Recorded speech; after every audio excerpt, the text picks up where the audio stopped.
太极拳是一种内外兼修的拳术，它以中国传统儒道哲学中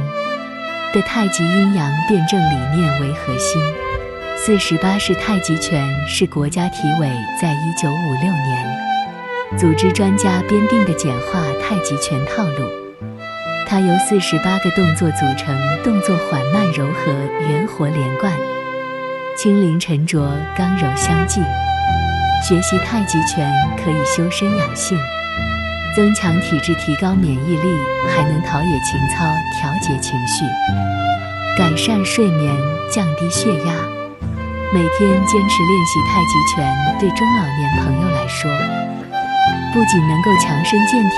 还能预防疾病，延年益寿。